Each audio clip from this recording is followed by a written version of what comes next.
Welcome back. Cracking down on crypto. President Biden reportedly preparing an executive order on cryptocurrency to be issued as early as next month, as the House Financial Services Committee is also set to hold a hearing on digital assets and stable coins in just under 2 weeks. Joining me right now to talk more about the crypto market is the CEO of Overline. He is former Citadel Investment Group engineer, Patrick McConlog. Patrick, it's great to see you this morning. Thanks very much for being here. I want to get into this market with you to see how it has evolved already. But what's your take on this executive order, the potential for this new hearing coming down the House, in the House Financial Services Committee? What kind of a regulatory backdrop are you expecting for crypto? So this has been a long expected regulatory statement from the Biden administration. We have been waiting for this, rumors of this happening as early as August of last year, where there was these discussions that there would be new frameworks set up and give a lot of clarity to us working in this industry. So there's a lot of enthusiasm here, and the markets are indicative of that we're going to get some clarity on some opaque versions of the market. And we'll also get some more structure on areas of the market that we do want to see mature. And regulation is the shadow to that maturity.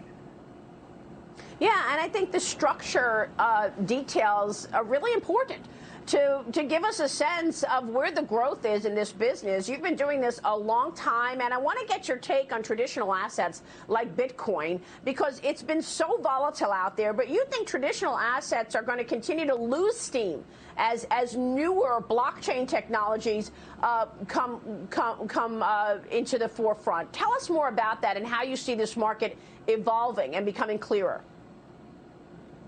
So as an investor looking to position yourself in 2022, or as someone who's looking to participate in this industry and move to where the hockey puck is going to be, I love that mentality. Don't chase the trend, but look at where the trend is going and get there first.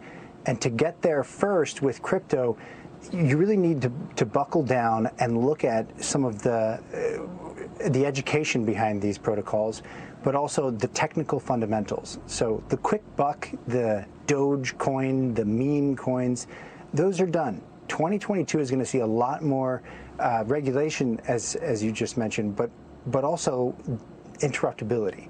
So we see 2022 as a focus on the technical fundamentals in the space.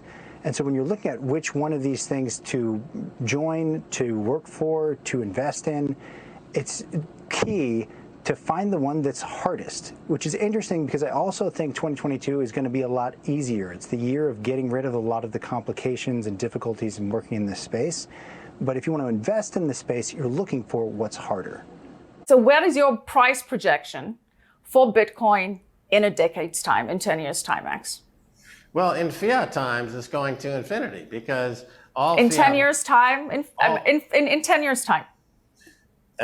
Within 10 years, most of the fiat money in the world today is going to be worthless because we're at a point now where the printing of fiat by the major central banks, whether it's the Fed, the ECB, Bank of England, Bank of Japan, has gone into hyperbolic kind of mania, and that's all going to Venezuela. In other words, Venezuela is the role model for countries like the United States and others who are just hyperbolically printing absolutely out of control. So Bitcoin in those terms is literally has an infinite price target. All right, I'm going to rewind and focus on what you said there. Clearly, we are seeing unprecedented money printing stimulus, not just here in the U.S., around the world. Here in the U.S., we do have inflation at a 40-year high. But you're trying to tell me that you believe that in 10 years' time, we will see the end of fiat currency in a decade's time? Well, I'd rather be a couple of years too early than one day too late. What we know, Michelle, is that over 300 years, not a single fiat money has escaped insolvency and losing either 100% or 99% of its value.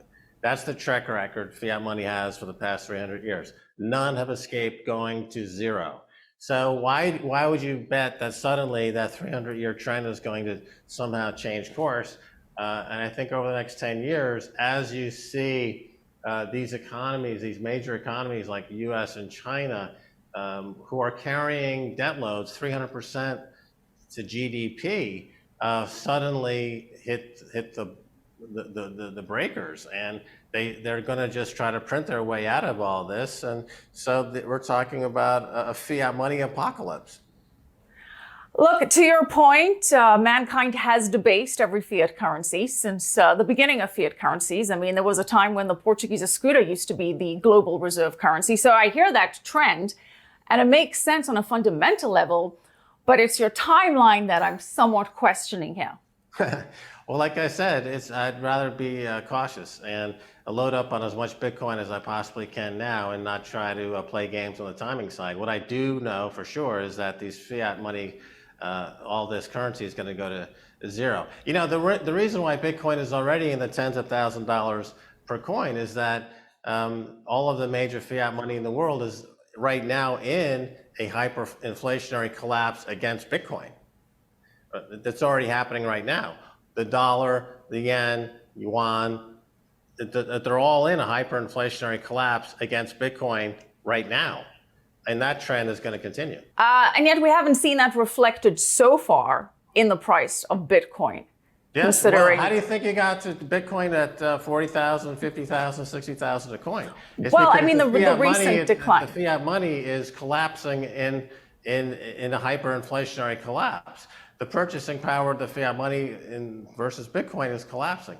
And that's why the price of Bitcoin is where it's at today. It's discounting the fact that paper money is already collapsing right now versus Bitcoin. And when a country like El Salvador makes Bitcoin legal tender, it means now you've got a country that's got the ability to give its citizens unconfiscatable wealth, uncensorable wealth, and divorce itself from the fiat money world, the IMF and these other institutions that have been really draconian in their application of loan extractions and everything that comes with it. And right. So this is the beginning of a new era, and that's going to spread. So when you have the domino effect and you have this region, like Argentina is now going down the path of hyper-Bitcoinization, all these countries in Africa are becoming hyper-Bitcoinized. So when that hyper-Bitcoinization wave starts to go global, that puts enormous pressure on the dollar. On the geopolitical front, you've now got Russia, China, Iran. They're dumping the dollar, right? So there's nobody supporting the dollar on those in those countries. So the dollar's at a genuine risk of collapsing outright here. And 10 years is a long time in geopolitical terms. And when you've got something like Bitcoin, who's been appreciating at over 100% a year for more than 11 years, it's been the best performing asset in 11 years, and that's set to continue for the next 10, 20 years. When you add all that together, you come up with an enormously higher price for Bitcoin. You see paper money trading down to levels like Venezuela, and you see a different world where those that were in charge of the global financial system are no longer in charge. So in 10 years' time, you're seeing the collapse of the dollar being replaced globally by a Bitcoin, standard Bitcoin, as the global reserve currency or means of exchange? Well, yeah, I think a good example would be the internet. You know, back in the 1990s, I was part of the dot-com industry at that time. And within in 1997, Michelle, it was believed that the internet was a fad. And Paul Krugman, at the New York Times wrote a story saying, oh, this thing won't last. And I was in Hollywood at the time, and executives were embarrassed to put an email address on their business cards because they thought it looked too geeky.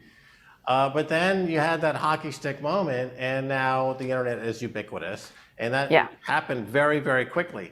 Similarly, Bitcoin is like a marriage between gold and a messaging app. And so it has that networking effect, and we're getting into that hockey stick moment where adoption goes from approximately 200 million people using Bitcoin today to 2 billion people using Bitcoin within the next year or two. That crowds out the legacy system, the fiat money system, and the fiat money banks. And that happens very, very quickly because it is technology, and it's technology that can spread hyperbolically. And so that's why I'm pretty aggressive on my timeline.